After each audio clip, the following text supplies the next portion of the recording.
Okay, so I saw this one right now that says emotional incest much, question mark.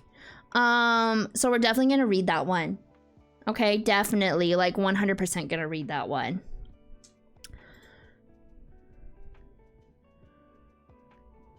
Okay, so this one says, the original story is pretty long, but it's okay. It says, AITA for breaking up with my girlfriend because of my son.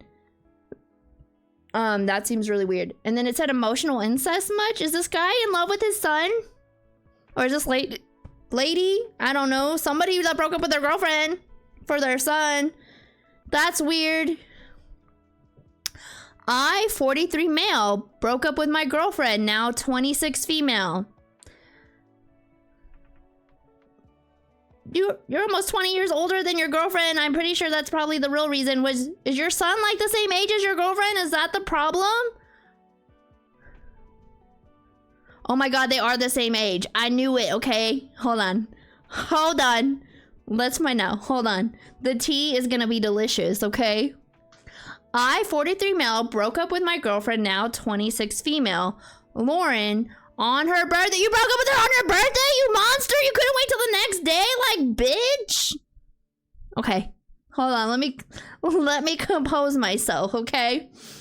I, 43 male, broke up with my girlfriend, now 26 female, Lauren, on her birthday about a month ago. We'd been together for 1 year.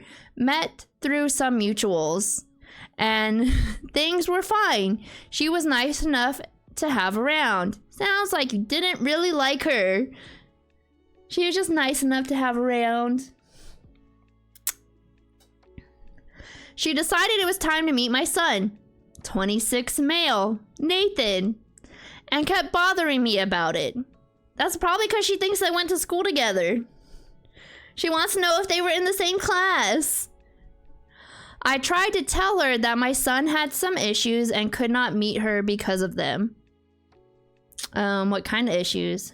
For context, my son is professionally diagnosed with antisocial personality disorder and borderline personality disorder. One of his main issues is that he gets extremely jealous, especially when it comes to my relationships. That's probably because you keep dating his classmates. Damn. Nathan is really attached to me and has this intense fear that I'm going to replace him or leave him behind. That's kind of sad. I was like, do you have a lot of relationships? Did you do that to his mom? Maybe he has a reason that this is in his head. Like, has something happened dramatically? Because those are some kind of come out of nowhere. Okay.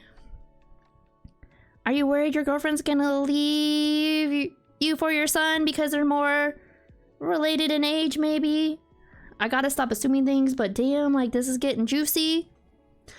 Over the year, he's hated every single woman I've ever dated and openly insults them. That's probably because you date people half your age. This is normally not a problem considering he never gets to meet the people I know. Okay.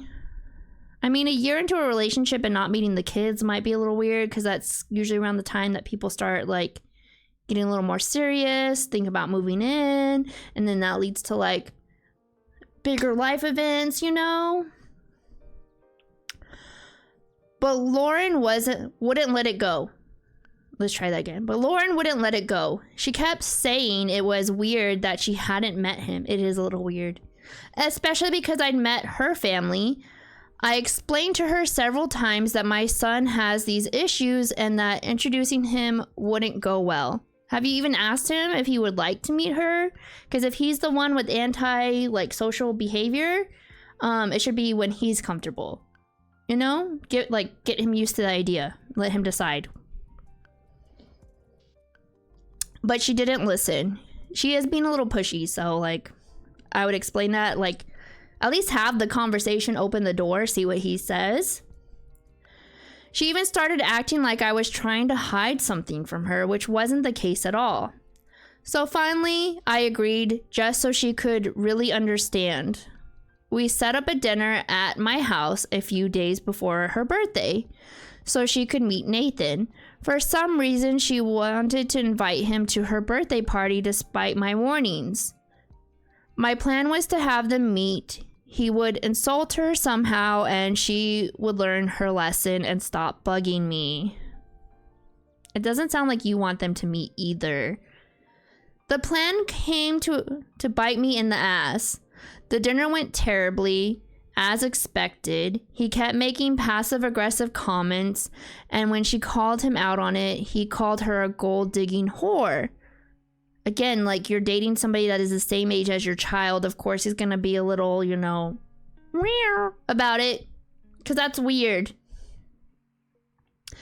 Things went downhill from there, and he began to have one of his episodes, which wasn't something I had predicted. You just said that this is how it was gonna go and this is how you wanted it to go, so she would stop bugging you. It sounds like you got exactly what you wanted. He started crying and screaming about how I was replacing him and would abandon him, that kind of stuff. Well, there's probably a reason where this like thought is coming from. It sounds like you needed to reassure both of them and be like the middleman, and you're just kind of letting them go at it. Maybe this is why he has to date people that are like half his age. Long story short, he stormed out of the house, got into legal trouble. I had to pick him up at a police station and post his bail. We're currently awaiting trial. It sounds like he might need like some more support than you're giving him if you just let him run off. Does he not have like a medication for anxiety for like extreme situations, like a PRN, like as needed situation?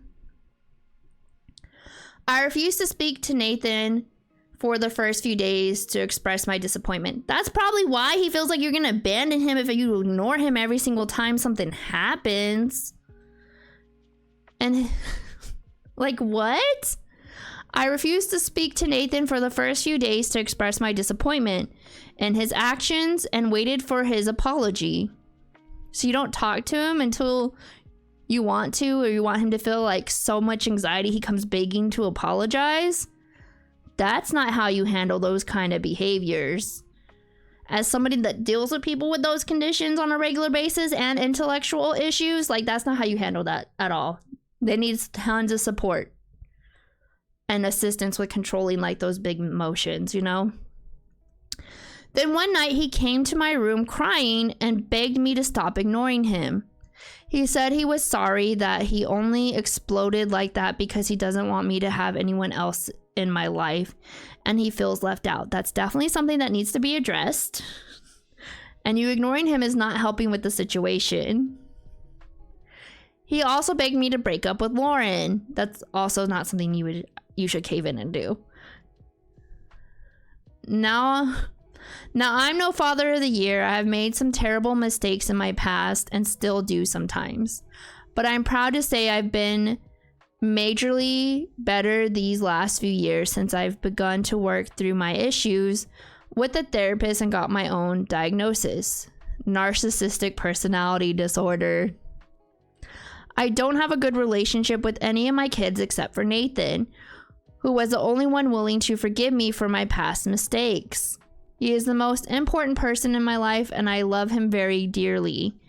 More than anyone else, that includes my then girlfriend. He is my absolute priority. Yeah, this is super weird. I don't regret it. Oh no, hold on, I forgot that part. I skipped to the next one. So I called my girlfriend then and there and ended things with her. It happened to be her birthday. How do you forget it was her birthday? I had forgotten it was her birthday because of everything that happened. If I had remembered, I would have waited a day for that. But my son was very distressed and I wanted to go back to being a good... Okay, hold on. But my son was very distressed and I wanted to go back to being on good terms with him. You literally spent days ignoring him. Like, what? Did you also spend days ignoring your girlfriend? That you forgot it was her birthday and like she wouldn't have mentioned it, or you just weren't listening? I don't regret it. Me and my son had a good conversation after that, and he and I agreed that I wouldn't have any other serious girlfriends as long as he stopped hanging out with his little group of delinquents and stopped disappearing in the middle of the night. Okay. This argument does not stop me from having one-night stands, because even if Nathan is able to fill social needs that would This arrangement does not stop me from having one-night stands, because even if Nathan is able to fill social needs that I would otherwise be filled by a girlfriend. That's fucking weird. You want your son to fill the social needs of a girlfriend? He wouldn't be able to fill my sexual needs. It sounds like you considered it though, which is fucking weird. Later, when I went back to work after taking some time off, a few coworkers asked me how my girlfriend's birthday went. When I told them we had broken up the night before the party, most of them said I was an asshole for breaking up on her birthday, but they didn't know the full story. I'm asking here, because at some point they would have met with or without her pushing. Yeah, I'm also feel like you shouldn't let your child completely dictate your adult child, okay? You shouldn't let your adult child dictate if you're allowed to be in a relationship. It didn't seem like he even liked her to begin with from the beginning. He's like, she was nice enough to have around. And like, she fulfilled a social need that my son can just take over. So like, you just need somebody to talk to every once in a while. Like, you don't need an actual like meaningful emotional connection. And you just need something to like, yeah, because you're gonna replace her with one-night stands and your son. That's fucking weird. Okay, and then the other comment is, you're the asshole. For fuck's sake, your son is 26. You are enabling him. Time for him to learn actions have consequences, and you to stop being held prisoner by the emotional terrorist. Yeah, it's a lot. It's a lot. Everything is a lot. God, this troll needs new material. What? It says AITA for telling my girlfriend, who is in my electrical computer engineering program, that I thought most of the high maintenance girls will drop out or change. What? Cheap ass jerks. Am I the asshole for not tipping because my friends didn't Venmo me enough? Why would you not tip? Why would everyone not just pay for themselves? Let's see. It says, sister traveled from across the world. AITA for not inviting my sister to my rehearsal dinner. Let's do tattoos. They deleted the story, so I guess that means they got a verdict they didn't like. Probably. It says AITA for telling my date that I don't want to see her again because of her tattoo. Did you not know she had tattoos to begin with? Okay. I, 38 male, recently had my friend Marcus hook me up with a girl named Samantha, 26 female. 3 weeks ago, I took her out for dinner and drinks, and afterwards we ended up hooking up at her place. That's when I saw that she had a spade tattoo on her lower back. You didn't see it till after you guys did the thing and you didn't see her back? I don't think they did it right. Anyway, the next morning I left before she woke up, and when she texted me, I told her that I wasn't interested in seeing her again. I didn't bring up the tattoo at first, but when she kept pushing the issue, I finally explained that I didn't want to keep going out with her because she clearly had a preference and I didn't fit into that. You think that because she has a tattoo, she only likes other guys with tattoos? Like what? What is her clear preference? She responded with her past doesn't matter, and if I was a real man, oh, that's rude too. Like that, clearly they're both toxic is what I'm getting. Then I would be able to accept her for who she is and move forward. Sounds like they're both toxic and childish. Like, it's a good thing they didn't go out again, okay? At this point, I lost it and told her that I wasn't going to take advice on what a real man is from a woman that grew up without a father. I mean, just because you have a tattoo doesn't mean you don't have a father. Also, like, did you not have a conversation? Because, like, I feel like it's like one of the first questions I ask people is like, you got any tattoos? Are they cool? Can I see them? You guys did the deed and you didn't notice until the next morning that she had a tattoo on her back. I still think they did it wrong. I was just making assumptions. Okay, so he is being an ass and just making assumptions. I'd have just blocked somebody. When people make ugly comments to me, I just block them. I don't interact with them. It's a waste of time and energy because, like, she's over here if you were a real man. So that's rude too, but they're both being rude. They're both toxic. It is what it is. Thank you for lurking, Zara. I was just making assumptions at this...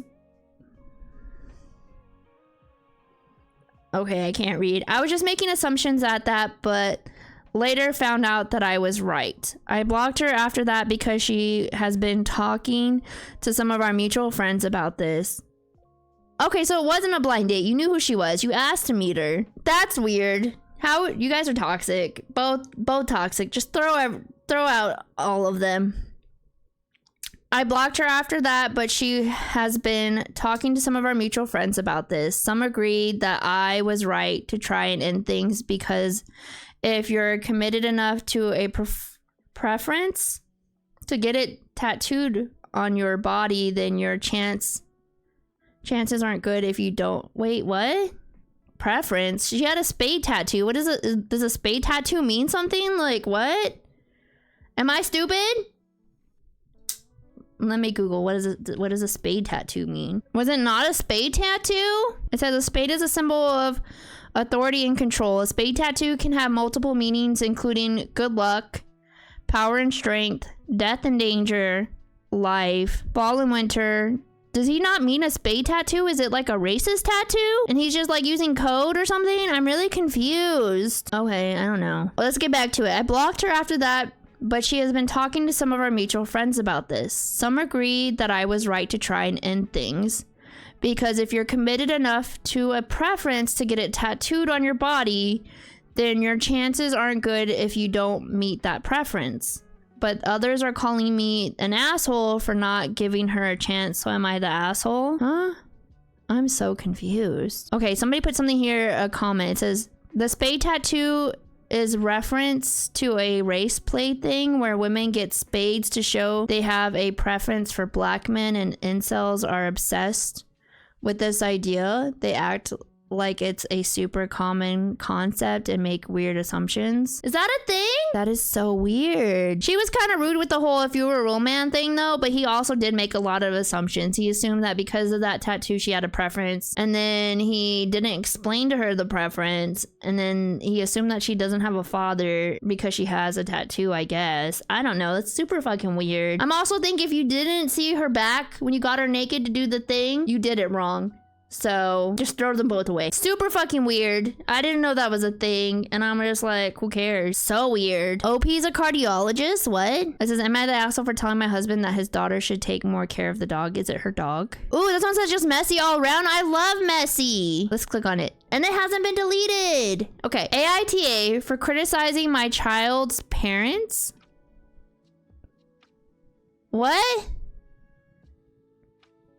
How do you criticize your child's parent? I'm so confused. Okay, I guess let's figure it out. Let's figure out this mess together. I, 23 male, got my best mate, Damon, 19 FTM, female trans male, pregnant. Is that what that means? FTM? I think that's what that means. Female trans male. Because how do you get another man pregnant? I think that's what it is. I, 23 male, got my best mate, Damon, 19 FTM, pregnant. He's clung to me as if I was his entire world ever since, and that only intensified after he gave birth to our daughter a few months ago. Okay, I can see why this is a mess. We weren't ready to raise her. Damon and a Cambridge dropout and this is so weird. This is kind of confusing. Okay, we got this. We weren't ready to raise her. Damon, a Cambridge dropout, and I'm a broke film student. We went with an open adoption, thinking it was the best option for her. Damon has never been able to let go. He still calls her by the name he picked, even though her adopted parents, Laura and Mark, changed it. He can't stop talking about how she looks. This is kind of sad. He can't stop talking about how she looks like me, like she's this perfect reflection of us. I feel like having a baby, being pregnant, and like it changes your body so much, and like you're physically like that bond is gonna be something hard to let go of, whether you're female, trans, male, whatever. Like that's gonna be something hard. And it sounds like your best friend is like in love with you, and like you guys have like a relationship, and you clearly don't feel that way either for either of them. Whenever we visit, oh, and you guys visit and have a relationship with her, that's gonna make it so much harder. Like you can't, of course they're not gonna be able to let go. They're attached, they're building a relationship. Like what? Whenever we visit, Damon tunes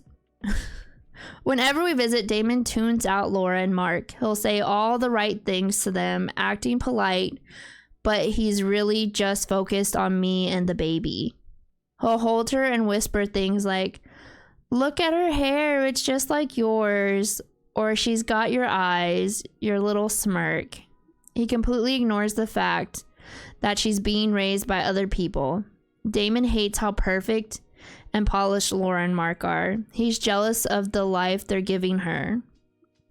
I'm so sad. He's also desperate to have another baby with me. He's convinced it would fix everything, that this time we'd be a family. He keeps saying we could do it right this time, but I keep telling him we're not ready. Damon won't listen. He's convinced having another baby would make everything better. It sounds like they really wanted to keep the kid. Last week, it all came to a head. We were visiting Laura and Mark, and as usual, Damon was glued to the baby, still calling her the name we gave her. He was holding her, running his hand through her hair, and said she's going to be tall like Jarvis. She's already got his legs. She's going to grow up lanky and awkward just like him. Laura's smile got tighter and tighter, clearly uncomfortable. Later, Laura pulled me aside. She told me it's confusing for the baby to have us around like this, and that Damon's not cooperating. I mean, you did give this child to them to raise. I feel like you really don't get a say. She suggested we step back for the baby's sake. That's when I snapped. I told her we agreed on an open adoption. We can't get... I feel like this is a complicated situation, and this is why most adoptions in most states do close adoptions. We agreed on an open adoption. You don't get to shut us out because we don't fit into your perfect life. Mark chimed in saying they're just thinking about what's best for the baby. But I pushed back, saying Damon loves the baby more than they'll ever understand. I mean, you gave this baby away to be raised by this couple. You can't backseat co-parent now. I'm sorry. Damon overheard and broke down afterwards, and I feel like you're torturing Damon by letting them build this relationship with a baby that they're never gonna get to raise. In the car, he was mad, saying, "You shouldn't have said anything, Jarvis. They'll cut us off now. We need to be grateful." He's terrified that we'll lose the baby completely, and now he's even more desperate to have another conversation. It's the only way to fix things. I felt right in the moment, but a part of me wonders if I've made things worse by standing up for them. I feel like you guys could have had a conversation about it separately and set more strict boundaries so everyone's comfortable. There's 4 people involved here and it is their baby. Everyone around us says we should be thankful the baby is in a good home. Now I'm questioning if I pushed too hard and if Damien's right that I should have stayed quiet. I feel like the situation is a hard one. I agree with them saying it is messy all around. It's a hard situation, and I feel like maybe OP hasn't distanced themselves as much as they're acting like they believe they have. Okay, the top comment from a day ago says, I hope Damien is getting seen by a doctor. I get why he is attached to the baby, but it isn't healthy for him, and I fear it is probably making his PPD worse if he has it. Damien needs to take a break from the baby as the baby isn't theirs. Also, adopted parents can close an open adoption, and I hope they do. Damien needs to come to terms first that this isn't his baby. I definitely agree. I feel like it's definitely going to be really hard. They're very attached, and like it sounds like they definitely regret giving up their baby, and they think that having a new baby will help, and I don't think it will. That's so sad.